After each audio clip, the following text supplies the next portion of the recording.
DC. Oceano da mente infinita, que é o todo. No todo, remos, viveremos e teremos nossa existência. A matéria não é para nós a matéria inferior, enquanto vivemos no plano da matéria, apesar de sabermos que é simplesmente uma agregação de elétrons ou partículas de força, que vibram rapidamente e giram umas ao redor das outras na formação de átomos. Os átomos vibram e giram formando moléculas que, por sua vez, formam as grandes massas de matéria. A matéria não é para nós a matéria inferior. Quando prosseguimos nas investigações mais elevadas, e aprendemos dos preceitos herméticos que a força, da qual os elétrons são unidades, é simplesmente uma manifestação da mente do todo, e assim no universo tudo é simplesmente metal em sua natureza. Enquanto no plano da matéria, podemos reconhecer os seus fenômenos, poderemos examiná-la, como fazem todos os mestres de graus mais ou menos elevados, mas fazemo-lo aplicando as forças superiores. Cometeremos uma loucura pretendendo negar a existência da matéria no aspecto relativo. Podemos negar o seu domínio sobre nós, devemos fazer, mas não devemos ignorar que ela existe em seus aspectos relativos, ao menos enquanto no seu plano. As leis da natureza não são menos constantes ou efetivas, como sabemo-lo, apesar de serem simplesmente criações mentais. Elas estão em muitos efeitos dos diversos planos. Dominamos as leis inferiores aplicando-lhes as que lhes são superiores, e somente por este modo. Mas não podemos escapar da lei e ficar inteiramente fora dela. Nada senão o todo pode escapar da lei, e isto é porque o todo é a própria lei, de que todas as leis procedem. Os mais adiantados mestres podem adquirir os poderes usualmente atribuídos aos deuses do homem, e há inúmeras ordens de entes, na grande hierarquia da vida, cujas existências e poderes excedem mesmo os dos mais elevados mestres entre os homens a um grau imaginário para os mortais. Contudo, o mais elevado dos mestres e o ente mais elevado devem curvar-se à lei e ser como nada diante do todo.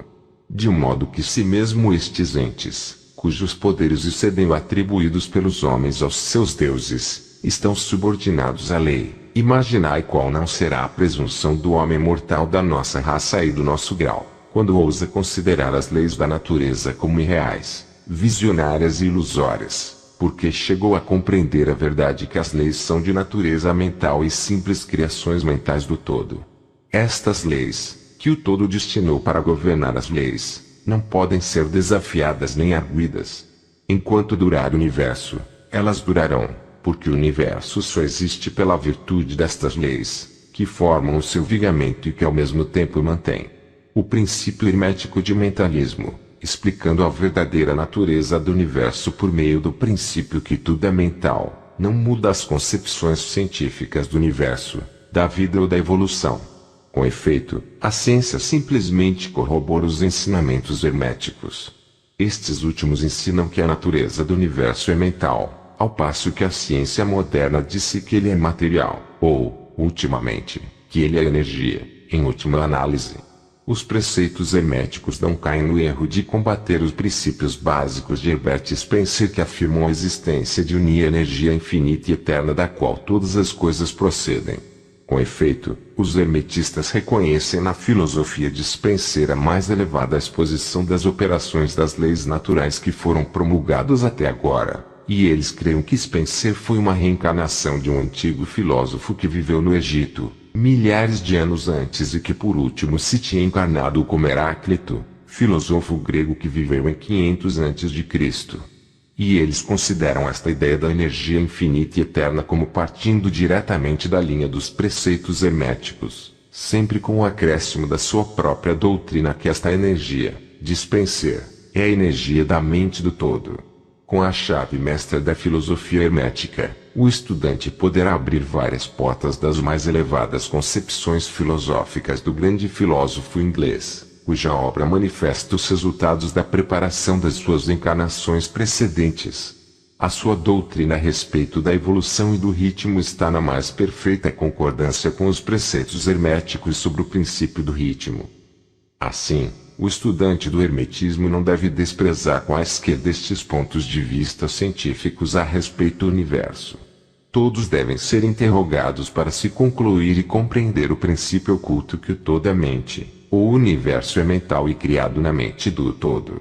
Eles creem que os outros 6 dos 7 princípios se adaptarão a esta doutrina científica e servirão para esclarecê-la. Não há que admirar, ao encontrarmos a influência do pensamento hermetista nos primitivos filósofos da Grécia, em cujas ideias fundamentais se baseiam em grande parte as teorias da ciência moderna. A aceitação do primeiro princípio hermético, o de mentalismo, é o único grande ponto de diferença entre a ciência moderna e os estudantes hermetistas, mas a ciência se dirige gradualmente para o lado dos hermetistas nas suas apalpadelas no meio da escuridão para encontrar um caminho de saída do labirinto em que vaga nas suas pesquisas pela realidade. O fim desta lição é gravar na mente dos nossos estudantes a verdade que, para todos os intentos e propósitos, o universo e suas leis, seus fenômenos, são justamente reais, que mesmo o homem está incluído nelas, de modo que poderiam estar sob a hipótese de materialismo ou energismo. Sob qualquer hipótese, o universo no seu aspecto exterior é mutável e transitório, e por isso sem substancialidade e realidade. Mas, notai outro polo da verdade: sob qualquer das mesmas hipóteses, somos compelidos a agir e viver como se as coisas transitórias fossem reais e substanciais. Há sempre esta diferença entre as diversas hipóteses, que sob os velhos pontos de vista o poder mental era ignorado como força natural, ao passo que sob o mentalismo ele se torna uma grande força natural. Esta diferença revoluciona a vida daqueles que compreendem este princípio, as leis que dele resultam e as suas práticas. De modo que todos os estudantes devem compreender as vantagens do mentalismo e aprender a conhecer, usar e aplicar as leis que dele resultam. Mas não devem cair na tentação que, como diz o Caibalion, domina os falsos sábios e os deixa hipnotizados pela aparente realidade das coisas, tendo como consequência eles andarem para trás como desvairados, vivendo num mundo de sonhos, ignorando o trabalho e a vida do homem, sendo seu fim quebrarem-se contra as rochas e se despedaçarem pelos elementos, por causa da sua loucura. Em primeiro lugar vem o exemplo do sábio, que a mesma autoridade estabelece do modo seguinte: ele emprega a lei contra as leis, o superior contra o inferior e pela arte da alquimia transmuta o que é desagradável no que é agradável e deste modo triunfa. Seguindo a autoridade, combatamos também a falsa sabedoria, que é uma loucura, que ignora a verdade. O domínio não consiste em visões e sonhos anormais, em vida e imaginações fantásticas, mas sim no emprego das forças superiores contra as inferiores, escapando assim das penas dos planos inferiores pela vibração nos superiores. Lembrai-vos, sempre, estudantes, que a transmutação não é uma presunçosa denegação, mas sim a arma ofensiva do mestre. As citações acima são do Caibalion e são dignas de serem conservadas na memória do estudante. Nós não vivemos num mundo de sonhos, mas sim num universo que, enquanto relativo, é real tanto quanto as nossas vidas e ações são interessadas. A nossa ocupação no universo não é negar a sua existência, mas sim viver, empregando as leis para nos elevarmos do inferior ao superior, fazendo o melhor que podemos sob as circunstâncias que aparecem cada dia, e vivendo, tanto quanto é possível, para as nossas ideias elevadas e os nossos ideais. O verdadeiro fim da vida não é conhecido pelo homem neste plano. As maiores autoridades e a nossa própria intuição dizem-nos que não cometeríamos erro vivendo do modo melhor que pudermos, e segundo a tendência universal no mesmo ponto, apesar das aparentes evidências em contrário. Todos estamos no caminho, e a estrada conduz sempre para cima, deixando muitos lugares atrás. Lede a mensagem do Caibalion, e segui o exemplo do sábio, fugindo do erro do falso sábio que perece por causa da sua loucura. Capítulo 7. O todo em tudo. Enquanto tudo está no todo, é também verdade que o todo está em tudo. Aquele que compreende realmente esta verdade alcançou o grande conhecimento. Quantas vezes a maioria das pessoas ouviram repetir a declaração que a sua divindade, chamada por muitos nomes, era todo em tudo, e quão pouco suspeitaram elas da verdade oculta, encoberta por estas palavras tão descuidadamente pronunciadas. A expressão comumente usada é uma sobrevivência da antiga máxima hermética acima citada. Como diz o Caibalion, aquele que compreende realmente esta verdade alcançou o grande conhecimento. E, sendo assim, permite-nos examinar esta verdade, cujo conhecimento tanto significa. Nessa exposição da verdade, esta máxima hermética, está encoberta uma das maiores verdades filosóficas, científicas e religiosas. Nós vos explicamos o preceito hermético a respeito da natureza mental do universo, a verdade que o universo é mental, ele está dentro da mente do todo. Diz o Caibalion na passagem citada acima, tudo está no todo. Mas note-se também a declaração correlativa, que é também verdade que o todo está em tudo. Esta declaração aparentemente contraditória é reconciliável pela lei do paradoxo. É, aliás, uma exata declaração hermética das relações que existem entre o todo e o seu universo mental. Vimos que tudo está no todo. Vejamos agora outro aspecto do assunto. Os ensinos herméticos são, com efeito, que o todo está imanente, permanece, está inerente, habita, no seu universo, e em cada partícula, unidade ou combinação, dentro do universo. Essa expressão é geralmente ilustrada pelos instrutores com uma referência ao princípio de correspondência. O instrutor ensina o discípulo a formar uma imagem mental de uma coisa, uma pessoa ou uma ideia, porque todas as coisas têm uma forma mental, dando como exemplo o ator dramático que forma uma ideia dos seus caracteres, ou um pintor ou escultor que forma uma imagem de um ideal que ele procura exprimir pela sua arte. Neste caso, o estudante deve compreender que, enquanto a imagem tem a sua existência e ser somente em sua própria mente, ao mesmo tempo ele, o estudante, autor, dramaturgo, pintor ou escultor, está em certo sentido imanente, e permanece, habita, na imagem mental. Em outras palavras, toda a virtude, vida, espírito e realidade da imagem mental é derivada da mente imanente do pensador. Considerai isto por um momento e logo compreendereis a ideia. Para tomarmos um exemplo moderno, diremos que Otelo, Lago, Hamlet, Lear, Ricardo III, existiram somente na mente de Shakespeare, no tempo da sua concepção ou criação.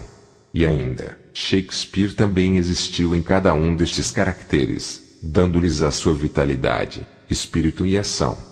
Qual é o espírito maior dos caracteres que conhecemos como Micawber, Oliver Twist, Uriah Heep, Sarah Dickens, ou cada um destes caracteres terá um espírito pessoal, independente do seu criador? Tem a Vênus de Medici, a Madonna Sistina, o Apolo de Belvedere, espírito e realidade de si próprios, ou representam eles o poder espiritual e mental dos seus criadores? A lei de paradoxo demonstra que as duas proposições são verdadeiras, consideradas no seu próprio ponto de vista. Micawber é Micawber e é também Dickens. E, demais, enquanto que Micawber pode ser dito Dickens, o mesmo Dickens não é idêntico a Micawber. O homem, como Micawber, pode exclamar: o espírito do meu Criador está inerente a mim e, apesar disso, eu não sou ele. Quão diferente é esta da horrível meia-verdade tão estrondosamente enunciada por alguns dos falsos sábios, que enchem a atmosfera dos seus gritos: eu sou Deus. Imaginai o pobre diabo de Micawber ou de Uriah Heep, gritando: eu sou Dickens, ou algum dos humildes bobos das peças de Shakespeare, anunciando com grande eloquência: eu sou Shakespeare. O todo está até na minhoca, contudo, a minhoca está longe de ser o todo. E até, é de admirar que, conquanto a minhoca só exista como uma coisa humilde, criada e tendo a sua existência na mente do todo, ele, o todo, esteja imanente na minhoca e nas partículas que a formam. Haverá talvez um mistério maior que o de tudo no todo, e o todo em tudo? O estudante perceberá no correr da obra que os exemplos dados acima são necessariamente imperfeitos e inadequados, porque representam a criação de imagens mentais na mente finita, ao passo que o universo é a criação da mente infinita e a diferença entre os dois polos as separa. E assim é simplesmente uma questão de grau, porque em ambas o mesmo princípio está em operação, o princípio de correspondência manifesta-se nelas. O que está em cima é como o que está embaixo, e o que está embaixo é como o que está em cima. E, no grau em que o homem realiza a existência do espírito que está imanente no seu ser, ele subirá na escada espiritual da vida. Eis o que significa desenvolvimento espiritual, o reconhecimento, a realização e manifestação do espírito dentro de nós. Procurai não esquecer-vos desta última definição, a do desenvolvimento. Ela contém a verdade da verdadeira religião. Existem muitos planos de existência, muitos subplanos de vida, muitos graus de existência no universo. E tudo depende do avançamento dos entes na escada, cuja ponta mais inferior é a mais grosseira matéria, e a mais superior sendo separadas somente pela mais pequena divisão do espírito do todo. Nesta escada da vida, tudo se move em cima e embaixo. Todos estão no caminho, cujo fim é o todo. Todo progresso é uma volta à morada própria. Tudo está em cima e embaixo, apesar de todas as aparências contraditórias. Tal é a mensagem do iluminado. Os preceitos herméticos referentes ao processo da criação mental do universo são que, no começo do ciclo de criação, o todo, em seu aspecto de existência, projeta a sua vontade sobre o seu aspecto de estado, e o processo de criação começa. Dizem que o processo consiste no abaixamento da vibração até que é alcançado um grau bem inferior de energia vibratória, no qual ponto é manifestada a forma mais grosseira possível da matéria. Este processo é chamado o estado de involução, em que o todo está evoluído, ou envolvido dentro da sua criação. Este processo é considerado pelos hermetistas como tendo correspondência com o processo mental de um artista, escritor ou inventor, que também fica envolvido na sua criação mental como quase esquecendo a sua própria existência e que, por algum tempo, quase vive na sua criação. Se em vez de envolvido usarmos a palavra êxtase, talvez possamos dar uma pequena ideia do que queremos dizer. Este estado involutivo da criação é muitas vezes chamado a efusão da energia divina, como o estado evolutivo é chamado infusão. O polo extremo do processo de criação é considerado como sendo o mais afastado movido pelo todo, enquanto que o princípio do estado evolutivo é considerado como o princípio da volta do pêndulo do ritmo, sendo expressa em todos os ensinos herméticos uma ideia de volta a casa. Os preceitos são que durante a ilusão, as vibrações tornam-se cada vez mais inferiores até que finalmente a restringência cessa, e as vibrações de volta começam. Mas há uma diferença, ao passo que na ilusão as forças criadoras manifestam-se compactamente como um todo, no começo do estado evolutivo ou de infusão, é manifestada a lei de individualização, que é a tendência a se separarem unidas de força, até que finalmente aquilo que se separou do todo como energia não individualizada volte à sua fonte como unidade de vida altamente desenvolvida, tendo subido de mais a mais na escada por meio da evolução física, mental e espiritual. Os antigos hermetistas usam a palavra meditação, ao descrever o processo da criação mental do universo na mente do todo, a palavra contemplação sendo também frequentemente empregada. Mas a ideia entendida parece ser a do emprego da atenção divina. Atenção é uma palavra derivada de um verbo latino, que significa estender-se, desdobrar-se, e também o ato de. Atenção é realmente um desdobramento mental, uma extensão da energia mental, de modo que a ideia anterior é facilmente compreendida quando examinamos o significado real da atenção. Os ensinos herméticos a respeito do processo de evolução são os que o Toyo, tendo meditado no princípio da criação, tendo estabelecido então os fundamentos materiais do universo, tendo pensado na sua existência, gradualmente desperta da sua meditação e assim começa a manifestar o processo de evolução, nos planos material, mental e espiritual, sucessivamente em ordem. Então o movimento de ascensão começa, e tudo começa a mover-se para a mansão espiritual. A matéria torna-se menos grosseira, as unidades nascem à existência, as combinações começam a formar-se, a vida aparece e manifesta-se em formas cada vez mais elevadas, e a mente torna-se cada vez mais evidente, as vibrações sendo constantemente mais elevadas.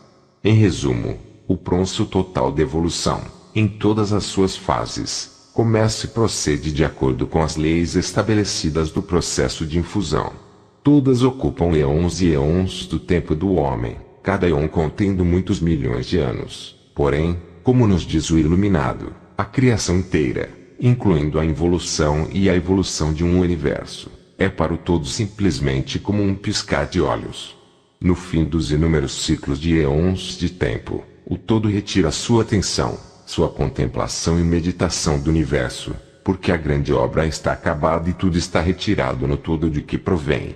Mas, 6 mistério dos mistérios, o espírito de cada alma não é aniquilado, mas sim expandido infinitamente. A criatura e o Criador são confundidos. Tal é a relação do Iluminado. A precedente ilustração da meditação e do subsequente despertamento da meditação do todo é mais um esforço dos instrutores para descrever o processo infinito por um exemplo finito. E, ainda, o que está em cima é como o que está embaixo, e o que está embaixo é como o que está em cima. A diferença é somente em grau. E assim como o todo desperta-se da meditação sobre o universo, assim o homem, no tempo, cessa de manifestar no plano material, e retira-se cada vez mais no espírito presente, que é realmente o ego divino. Há um assunto maior de que desejamos falar-vos nesta lição, e que nos levaria imediatamente a uma invasão do campo da especulação metafísica. Contudo, o nosso fim é simplesmente mostrar a futilidade de tais especulações. Aludimos à questão que inevitavelmente vem à mente de todos os pensadores que se aventuraram a investigar a verdade. A pergunta é, por que criou todos os universos? A pergunta pode ser feita de diferentes formas, mas aqui vai acima é o essencial da investigação. Os homens esforçaram-se para responder a esta pergunta, mas ainda não há resposta digna de nome. Muitos imaginaram que o todo tem muito a ganhar com isto, mas isto é absurdo, porque que poderia ganhar o todo que já não possua? Outros deram a resposta na ideia que o todo quis que tudo amasse, e outros que ele criou por prazer e divertimento, ou porque estava só, ou para manifestar o seu poder. Todas respostas e ideias pueris, qualidades do período infantil do pensamento. Outros acreditaram descobrir o mistério afirmando que o todo achou-se impelido a criar, pela razão da sua própria natureza interna, o seu instinto criador. Esta ideia é mais adiantada que as outras, mas o seu ponto fraco está na ideia de que o todo é impelido por alguma coisa, quer interna, quer externa. Se a sua natureza interna, ou instinto criador, impele-o a fazer as coisas, então a natureza interna ou instinto criador seria o absoluto, em vez do todo, e neste caso esta parte da proposição está errada. E, ainda, o todo cria manifesta, e parece ter muitas qualidades de satisfações em fazê-lo. E é difícil de escapar da conclusão que, em grau infinito, ele poderia ter o que corresponde no homem a uma natureza inata, ou um instinto criador, correspondente a um infinito desejo e vontade. Não poderia agir sem querer agir, e não poderia querer agir sem desejar agir, e não desejaria agir sem satisfação nisso. E todas estas coisas pertenceriam a uma natureza infinita, e podem ser consideradas como estando de acordo com a lei de correspondência.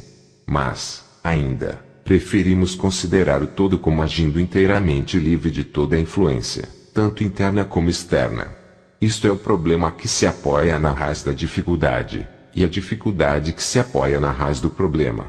Falando estritamente, não se poderá dizer que haja uma razão para o todo agir, porque uma razão implica uma causa, e o todo está acima da causa e do efeito, exceto quando ele quer tornar-se causa, tempo em que o princípio é posto em movimento.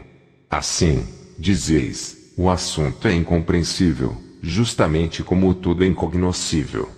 Justamente como dizemos simplesmente que o todo é, assim também somos obrigados a dizer que o todo age porque age. Enfim, o todo é toda a razão em si mesma, toda a lei em si mesma, toda a ação em si mesma, e pode-se dizer que, em verdade, o todo é a sua própria razão, a sua própria lei, a sua própria ação, ou que o todo, a sua razão, a sua ação, a sua lei, são um, com todos estes nomes sendo de uma só coisa. Na opinião dos que vos dão estas lições, a resposta se encerra no próprio íntimo do todo, junto com o seu segredo de existência. A lei de correspondência, na nossa opinião, compreende somente este aspecto do todo, que pode ser chamado o aspecto de estado. O lado oposto deste aspecto é o aspecto de existência, no qual todas as leis perdem-se na lei, todos os princípios emergem no princípio, e o todo, o princípio, a existência, são idênticos entre si, uns aos outros. Por isso, as especulações metafísicas sobre este ponto são fúteis. Entramos aqui no assunto, simplesmente para mostrar que conhecemos a pergunta e também o absurdo das respostas ordinárias das metafísicas e teologias. Em conclusão, poderá ser de interesse aos estudantes dizer-lhes que apesar de muitos dos antigos e modernos preceitos herméticos tenderem a aplicar o princípio de correspondência à questão, com o que resulta a conclusão da natureza íntima, mesmo assim as lendas contam que Hermes, o Grande, sendo interrogado sobre esta questão pelos seus adiantados discípulos, respondeu-lhes fechando seus lábios com firmeza e não dizendo uma palavra, indicando que não havia resposta. Mas, então, ele podia ter entendido de aplicar o axioma da sua filosofia, que diz: os lábios da sabedoria estão fechados, exceto aos ouvidos do entendimento, significando que ainda os seus discípulos adiantados não possuíam o entendimento que os habilitava ao preceito. Seja como for, se Hermes possuía o segredo, ele deixou de o comunicar, e embora o mundo tome muito interesse, os lábios de Hermes estão fechados a este respeito. E quando o grande Hermes hesitou em falar, qual mortal poderá atrever-se a ensinar? Porém, deveis lembrar que ainda que seja aquela resposta deste problema, se porventura há uma resposta, permanece a verdade que, enquanto tudo está no todo, é também verdade que o todo está em tudo. O preceito é enfático. E podemos acrescentar-lhe as palavras conclusivas de citação: aquele que compreende realmente esta verdade alcançou o grande conhecimento. Capítulo 8. Os planos de correspondência. O que está em cima é como o que está embaixo, e o que está embaixo é como o que está em cima. O segundo grande princípio hermético explica a verdade que há uma harmonia, uma correlação e correspondência entre os diferentes planos de manifestação, vida e existência. Esta afirmação é uma verdade porque tudo o que está incluído no universo emana da mesma fonte, e as mesmas leis, princípios e característicos se aplicam a cada unidade, ou combinação de unidades de atividade, assim como cada uma manifesta seus fenômenos no seu próprio plano. Para um fim de conveniência do pensamento e do estudo, a filosofia hermética considera que o universo pode ser dividido em três grandes classes de fenômenos, conhecidas como os três grandes planos denominados. 1. O grande plano físico. 2. O grande plano mental. 3. O grande plano espiritual. Estas divisões são mais ou menos artificiais e arbitrárias, porque a verdade é que todas as três divisões não são senão graus ascendentes da grande escada da vida, o ponto mais baixo da qual é a matéria não diferenciada, e o ponto mais elevado o espírito. E, aliás, os diversos planos penetram uns nos outros. Assim esta não sólida e exata divisão pode ser colocada entre os mais elevados fenômenos do plano físico e o mais inferior do plano mental, ou entre os mais elevados do mental e os mais baixos do físico. Enfim, os três grandes planos podem ser considerados como três grandes grupos de graus de manifestação vital. Apesar do fim deste pequeno livro não nos permitir entrarmos em extensa discussão ou explicação do objeto destes diferentes planos, contudo, pensamos ser bom dar aqui uma descrição geral dos mesmos. A princípio devemos considerar bem a pergunta tantas vezes feita pelo neófito, que deseja ser informado a respeito do significado da palavra plano, termo que tem sido muito usado e pouco explicado em muitas obras de ocultismo. A pergunta é geralmente expressa assim: é um plano um lugar tendo dimensões, ou é simplesmente uma condição ou estado? Respondemos: não é um lugar, nem uma dimensão ordinária do espaço, e ainda mais que um estado ou uma condição e, apesar disso, o estado ou a condição é um grau de dimensão, em escala sujeita à medida. Um tanto paradoxal, não é verdade? Porém examinemos a matéria. Uma dimensão, vós o sabeis, é uma medição em linha reta, em relação à medida, etc. As dimensões ordinárias do espaço são comprimento, largura e altura, ou talvez comprimento, largura, altura, espessura ou circunferência. Há uma outra dimensão das coisas criadas, ou medida em linha reta, conhecida pelos ocultistas, como também por cientistas, apesar destes últimos não a chamarem com o termo dimensão. E esta nova dimensão, que futuramente será mais investigada como quarta dimensão, é a marca usada na determinação dos graus ou planos. Esta quarta dimensão pode ser chamada dimensão da vibração. Este é um fato bem conhecido para a moderna ciência, como para os hermetistas, que estabeleceram a verdade no seu terceiro princípio hermético, que tudo se move, tudo vibra, nada está parado. Desde as manifestações mais elevadas até as mais baixas, todas as coisas vibram. Não somente elas vibram em diferentes coeficientes de movimento, mas também em diversas direções e de diferentes maneiras. Os graus de coeficiente das vibrações constituem os graus de medição na escala de vibrações, ou em outras palavras, os graus da quarta dimensão. E estes graus formam o que os ocultistas chamam planos. O mais elevado grau de vibração constitui o plano mais elevado e a mais elevada manifestação da vida que ocupa este plano. Assim, apesar de um plano não ser um lugar, nem ainda um estado ou uma condição, ele possui as qualidades de ambos. Desejaríamos dizer mais sobre o assunto da escala das vibrações nas nossas próximas lições, em que consideraremos o princípio hermético de vibração. Deveis lembrar-vos agora que os três grandes planos não são as divisões atuais dos fenômenos do universo, mas simplesmente termos arbitrários empregados pelos hermetistas para facilitar o pensamento e o estudo dos vários graus e formas da atividade da vida universal. O átomo de matéria, a unidade de força, a mente do homem e a existência do arcanjo são graus de uma escala, e fundamentalmente a mesma coisa, a diferença sendo simplesmente uma questão de grau e coeficiente de vibração. Todas são criações do todo, e só têm sua existência na infinitamente do todo. Os hermetistas subdividem cada um destes três grandes planos em 7 planos menores. E cada um destes são também subdivididos em 7 subplanos, todas as divisões sendo mais ou menos arbitrárias, penetrando umas nas outras, e adotadas somente para a conveniência do estudo científico e para a ideia. O grande plano físico, com seus 7 planos menores, e a divisão dos fenômenos do universo que inclui todos os que são relativos às coisas, forças e manifestações físicas ou mentais.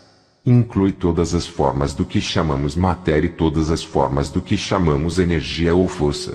Deveis saber, porém, que a filosofia hermética não reconhece a matéria como uma coisa em si, ou como tendo uma existência separada constante na mente do todo. Os ensinamentos são que a matéria é antes uma forma da energia, ela é a energia num coeficiente inferior de vibrações de certa espécie. E de acordo com isto os hermetistas classificam a matéria como a extremidade inferior da energia, e dão-lhe 3 dos 7 planos menores do grande plano físico. Estes 7 menores planos físicos são os seguintes. 1. O plano da matéria A. 2. O plano da matéria B. 3. O plano da matéria C. 4. O plano da substância etérea. 5. O plano da energia A. 6. O plano da energia B. 7. O plano da energia C. O plano da matéria A compreende as formas da matéria em suas formas de sólidos, líquidos e gasosos como geralmente reconhecem os livros dos físicos. O plano da matéria B compreende certas formas mais elevadas e mais sutis da matéria, cuja existência a ciência moderna está reconhecendo agora. Os fenômenos da matéria radiante, nas suas fases de rádio, etc., que contém a subdivisão inferior deste plano menor. O plano da matéria C compreende as formas da matéria mais sutil e tênue, cuja existência não é suspeitada pelos cientistas ordinários. O plano da substância etérea compreende o que a ciência chama o éter, uma substância de extrema tenuidade e elasticidade, que penetra todo o espaço do universo, e age como mediador para a transmissão de ondas de energia, como a luz, o calor, a eletricidade, etc. Esta substância etérea forma um elo de relação entre a matéria, assim chamada, e a energia e participa da natureza de ambas. Os preceitos herméticos, contudo, ensinam que este plano tem 7 subdivisões, como tem todos os planos menores, e que com efeito existem 7 éteres, em vez de um só. Imediatamente acima do plano da substância etérea está o plano da energia, e compreende as formas ordinárias da energia conhecida pela ciência, sendo, respectivamente, estes 7 subplanos: o calor, a luz, o magnetismo, a eletricidade e a atração, incluindo a gravitação, a coesão, a afinidade química, etc. E várias outras formas de energia indicada pelas experiências científicas, mas ainda não classificadas.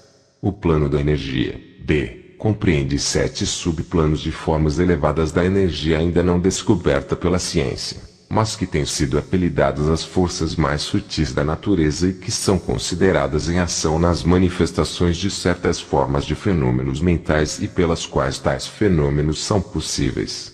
O plano da energia, C, compreende 7 subplanos de energia tão elevadamente organizados, que eles contêm muitos característicos da vida, mas que não é reconhecido pela mente dos homens no plano ordinário de desenvolvimento, sendo útil só o uso dos entes do plano espiritual. Tal energia nem é sonhada pelo homem ordinário, e pode ser considerada quase como a força divina. Os entes que empregam são como deuses comparados com os mais elevados tipos humanos conhecidos por nós.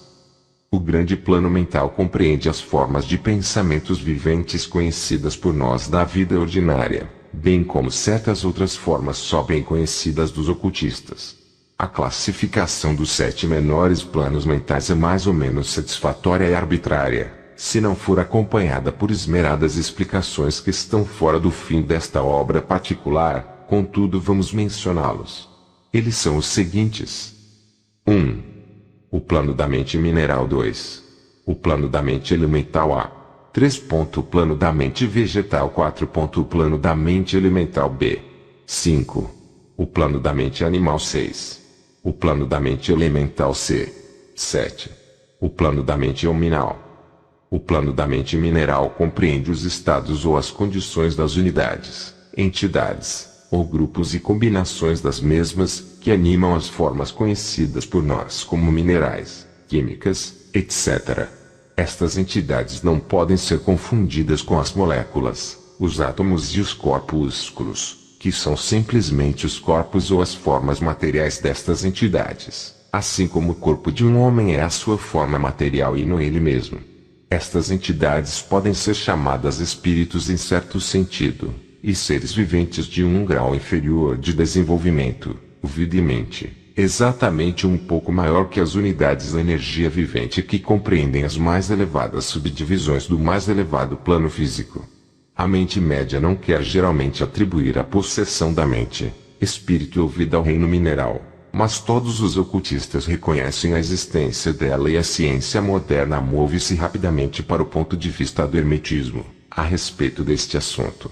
As moléculas, os átomos, seus corpúsculos têm seus amores e ódios, suas semelhanças e dessemelhanças, atrações e repulsões, afinidades e desafinidades, etc., e muitas das mais intrépidas mentes de ciência moderna expressaram a opinião que o desejo e a vontade, as intuições e sentimentos, dos átomos simplesmente diferem em grau dos que os homens têm. Não temos espaço para argumentar sobre este assunto. Todos os ocultistas conhecem isto, e outros se referiram às diversas obras científicas mais recentes para corroboração exterior. Estas são as 7 subdivisões usuais deste plano. O plano da mente elemental, A, compreende o estado ou a condição, e grau de desenvolvimento mental e vital de uma classe de entidades desconhecidas ao homem médio, mas reconhecidas pelos ocultistas. Elas são invisíveis aos sentidos ordinários do homem, mas não obstante existem e têm a sua parte do drama do universo.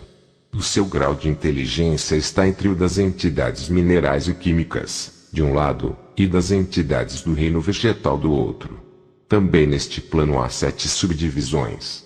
O plano da mente vegetal, em suas 7 subdivisões, compreende os estados ou as condições das entidades contidas nos reinos do mundo vegetal, os fenômenos vitais e mentais que as pessoas de inteligência média justamente bem compreendem, tendo sido publicadas na última década muitas obras novas e interessantes sobre a mente e a vida nas plantas. As plantas têm vida, mente e espírito, tão bem como os animais, o homem e o super-homem.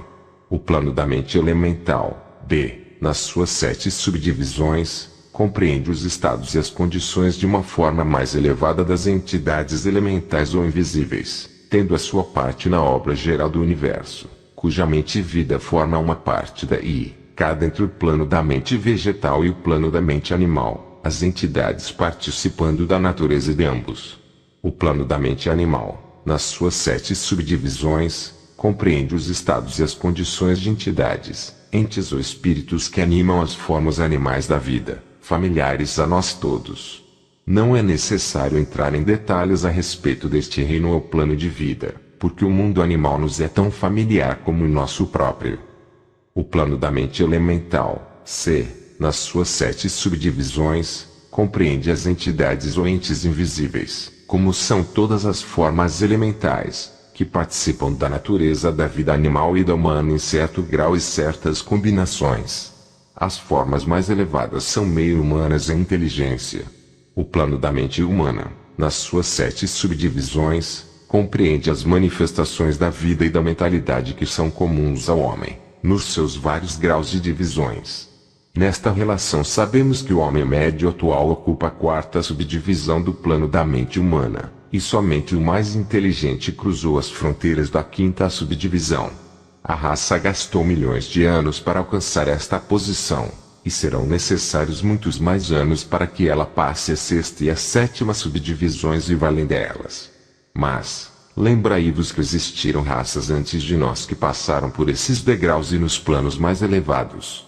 A nossa própria raça é a 5ª, com os restos da 4ª, que pôs os pés no caminho. Contudo, há alguns espíritos avançados da nossa própria raça que ultrapassaram as massas, e que passaram a 6ª e a 7ª subdivisões, e muito poucos entes estão acima deles. O homem da 6ª subdivisão será o super-homem, e o da 7ª o homem de cima. Na nossa consideração dos 7 planos mentais menores, nós nos referimos aos 3 planos elementais em sentido geral. Não queremos entrar em detalhes sobre este assunto, porque esta obra limita-se a tratar da filosofia e dos preceitos em geral.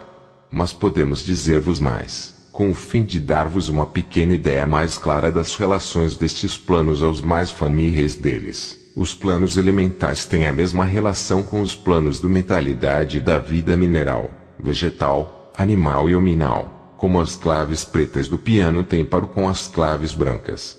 As claves brancas são suficientes para produzir a música, mas há certas escalas, melodias e harmonias em que as claves pretas têm sua parte, e em que a sua presença é necessária. São necessários também como elos de Huitian da condição do espírito, são entidades estados, entre os outros diversos planos, certas formas de desenvolvimento podendo ser atingidas nele, este último resultado dando ao leitor que pode ter entre as linhas uma nova luz sobre o processo de evolução, e uma nova chave da porta secreta dos lábios da vida entre um reino e o outro. Os grandes reinos dos elementais são muito reconhecidos por todos os ocultistas, e os escritos esotéricos estão cheios de menção deles. Os leitores de Zanoni de Boeliton e outras obras semelhantes poderão reconhecer as entidades que habitam estes planos de vida. Passando do grande plano mental ao grande plano espiritual, que poderemos dizer? Como poderemos explicar estes estados mais elevados do ente, da vida e da mente, as mentes ainda inábeis para compreender e entender as mais elevadas subdivisões do plano da mente luminal? A tarefa é impossível. Poderemos falar só nos termos mais gerais. Como pode a luz ser descrita a um homem nascido cego? Como explicar o açúcar a um homem que nunca comeu coisa doce, ou a harmonia a um que nasceu surdo?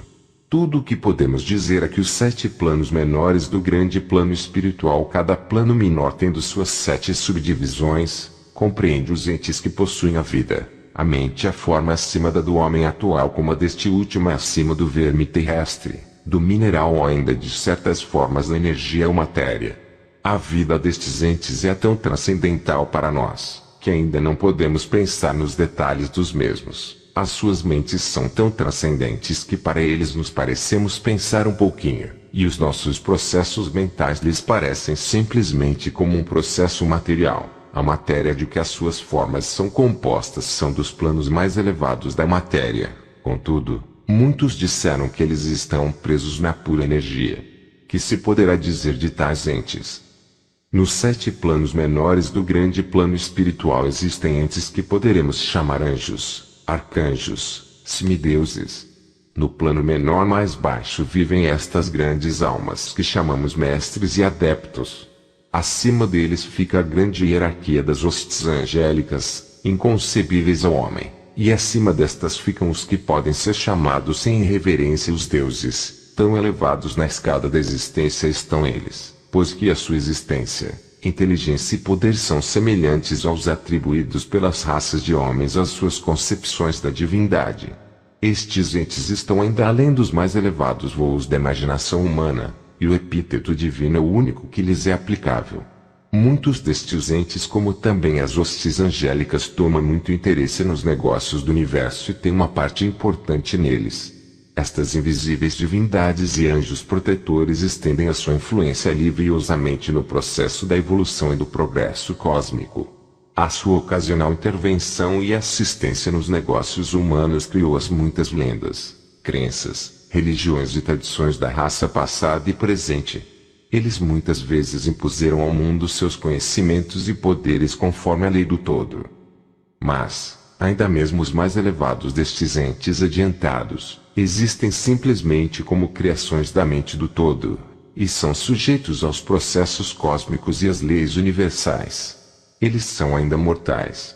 Podemos chamá-los deuses comparados conosco, mas ainda são os irmãos mais velhos da raça, as almas mais avançadas que ultrapassam os seus irmãos, e que renunciaram ao êxtase da absorção pelo todo, com o fim de ajudar a raça na sua jornada para subir o caminho.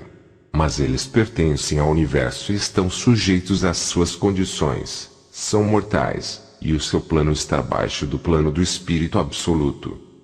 Somente os mais avançados hermetistas são aptos para compreender os mais ocultos preceitos a respeito dos estados de existência e dos poderes manifestados nos planos espirituais. Os fenômenos são tão superiores aos dos planos mentais que uma confusão de ideias resultaria certamente se atentássemos em descrevê-los. Somente aqueles cujas mentes foram muito adestradas nas linhas da filosofia hermética por muitos anos, certamente que estes transportam consigo de outras encarnações o conhecimento adquirido previamente, podem compreender justamente o que é significado pelo ensinamento sobre este plano espiritual. E muitos destes preceitos secretos são considerados pelos hermetistas como sendo sagrados, importantes e perigosos para a disseminação ao público em geral. Os estudantes inteligentes podem reconhecer que significamos com isto a ideia que a significação da palavra espírito, como é empregada pelos hermetistas, é semelhante à de poder vivente, força nitriada, essência oculta, essência da vida, etc., que não deve ser confundido com o termo usual e comumente empregado em relação com os termos, isto é, religioso, eclesiástico espiritual, etéreo, santo, etc. Aos ocultistas a palavra espírito se emprega no sentido do princípio animado, entendendo com isto a ideia de poder, energia vivente, força mística, etc. E os ocultistas sabem que o que é conhecido por eles como poder espiritual pode ser empregado para o mal como para o bom fim, em concordância com o princípio de polaridade, fato que foi reconhecido pela maioria das religiões nas suas concepções de Satã, Belzebu, o diabo, Lúcifer, anjos caídos, etc. E assim os conhecimentos a respeito destes planos foram conservados no Santo dos Santos, na câmara secreta do templo de todas as fraternidades esotéricas e ordens ocultas. Mas podemos dizer aqui que aquele que atingiu os poderes espirituais superiores e empregou-os mal tem um terrível destino para si na história, e a vibração do pêndulo do ritmo inevitavelmente lança-lo no extremo mais baixo da existência material, de cujo ponto ele tem de fazer a sua caminhada de prisão espiritual, pelas muitas voltas do caminho, mas sempre com a tortura de ter sempre um seguro na ligeira memória das alturas de que caiu por causa das suas más ações. A lenda da queda dos anjos tem uma base nos fatos atuais, como sabem todos os ocultistas avançados. Os esforços para poderes egoístas no plano espiritual inevitavelmente traz como resultado no espírito egoísta a perda da sua balança espiritual e a queda do mesmo modo que foi elevado previamente. Mas, ainda para tal alma, é dada a oportunidade de dar volta, e ela toma o caminho de volta, pagando a terrível penalidade de acordo com o invariável. Em conclusão, vamos agora lembrar-vos que relativamente, de acordo com ele, ao princípio de correspondência, que contém a verdade, o que está em cima é como o que está embaixo, e o que está embaixo é como o que está em cima. Todos os 7 princípios herméticos estão em muitas operações em todos os diversos planos físicos, mental e espiritual. O princípio da substância mental aplica-se a todos os planos, porque tudo nasceu na mente do todo. O princípio de correspondência se manifesta em tudo, porque há uma correspondência, harmonia e correlação entre os diversos planos. O princípio de vibração se manifesta em todos os planos. Com efeito, a verdadeira diferença que faz os planos resulta da vibração, como explicamos. O princípio de polaridade manifesta-se em todos os planos, porque os extremos dos polos são aparentemente opostos e contraditórios. O princípio de ritmo manifesta-se em todos os planos, o movimento dos fenômenos tendo seu fluxo e refluxo, a sua alta e baixa.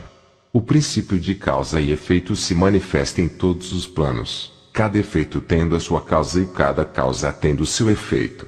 O princípio de gênero manifesta-se em todos os planos, sendo a energia criadora sempre manifestada e operando ela pela linha dos aspectos masculinos e femininos. O que está em cima é como o que está embaixo, e o que está embaixo é como o que está em cima. Este axioma hermético de centenas de anos compreende um dos grandes princípios dos fenômenos universais. Como procedemos com as nossas considerações dos princípios permanentes, vamos ter ainda mais claramente a verdade da natureza universal deste grande princípio de correspondência. Capítulo 9. A vibração. Nada está parado, tudo se move, tudo vibra. Caibalion, o terceiro grande princípio hermético, o princípio de vibração, compreende a verdade que o movimento é manifestado em tudo no universo, que nada está parado, que tudo se move, vibra e circula. Este princípio hermético foi reconhecido por muitos dos maiores filósofos gregos que o introduziam em seus sistemas. Mas, depois, por muitos séculos, foram perdidos pelos pensadores que estavam fora das fileiras herméticas. Mas no 9º século a ciência física descobriu novamente a verdade e as descobertas científicas do século XX acrescentaram as provas de exatidão e verdade da secular doutrina hermética. Os ensinamentos herméticos são que não somente tudo está em movimento e vibração constante, mas também que as diferenças entre as diversas manifestações do poder universal são devidas inteiramente à variação da escala e do modo das vibrações. Não só isto, mas também que o todo em si mesmo manifesta uma constante vibração de um grau tão infinito de intensidade e movimento rápido que praticamente pode ser considerado como estando parado. Os instrutores dirigem a atenção do estudante para o fato de que, ainda no plano físico, um objeto que se move rapidamente, como uma roda girante, parece estar parado. Os ensinamentos são que com efeito o espírito está no lado do polo de vibração, e o outro polo é certa forma extremamente grosseira da matéria. Entre estes dois polos estão milhões de escalas e modos de vibração. A ciência moderna provou que o que chamamos matéria e energia é simplesmente modo de movimento vibratório. E muitos dos mais adiantados cientistas estão se movendo rapidamente para os ocultistas que sustentam que os fenômenos da mente são modos semelhantes de vibração e movimento. Permite-nos examinar o que disse a ciência sobre a questão das vibrações na matéria e na energia.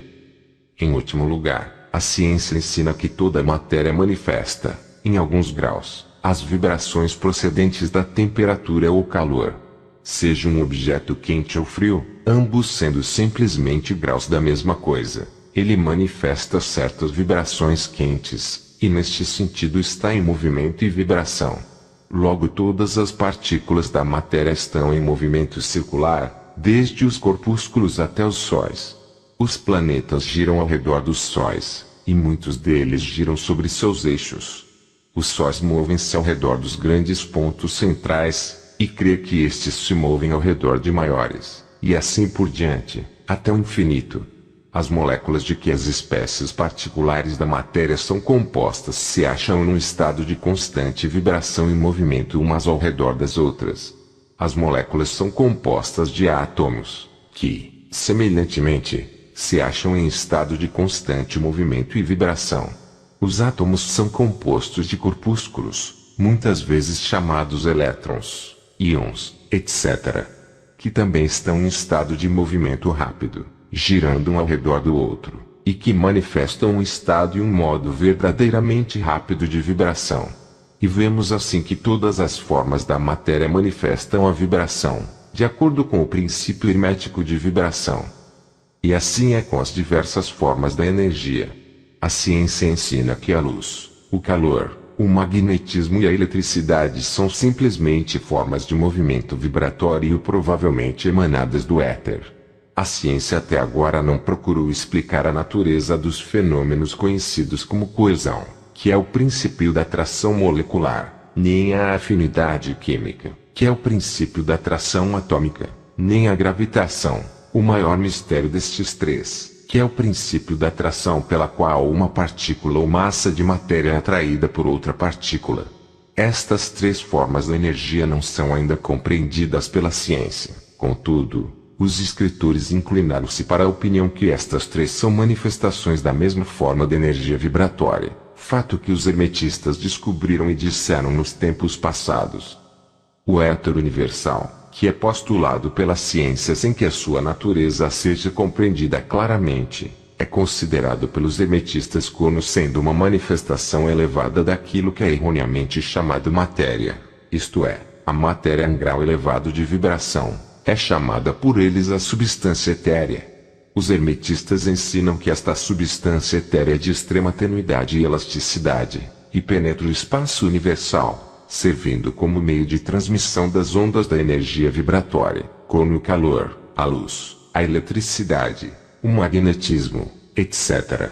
Os ensinamentos são que a substância etérea é um elo de união entre as formas da energia vibratória conhecida como matéria, de um lado, e a energia ou força, de outro lado, e também que ela manifesta um grau de vibração, em escala e modo inteiramente particular.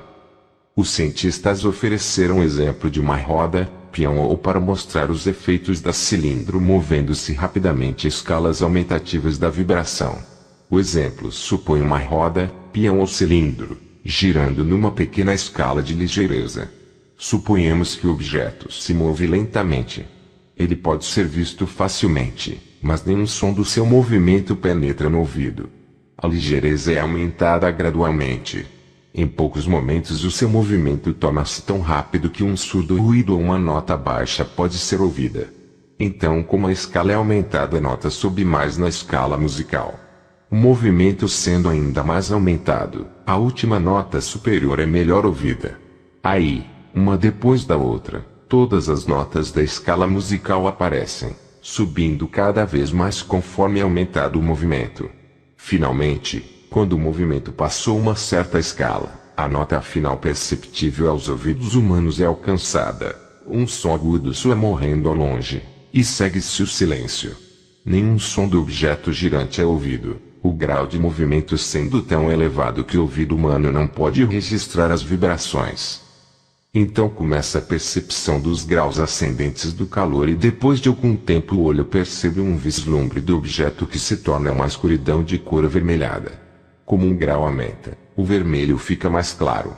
Como a ligeireza ainda é aumentada, o vermelho passa ao alaranjado. O alaranjado passa ao amarelo. Depois seguem-se, sucessivamente as representações do verde, azul, anil, e finalmente violeta, conforme for aumentando a grau de ligeireza. Então a cor violeta desaparece, e todas as cores desaparecem, a vista humana não sendo capaz de registrá-las. Mas existem raios invisíveis que emanam do objeto girante, os raios usados na fotografia, e outros raios sutis da luz. Então começam a manifestar-se os raios peculiares conhecidos como os raios X, etc., conforme se transforma a constituição.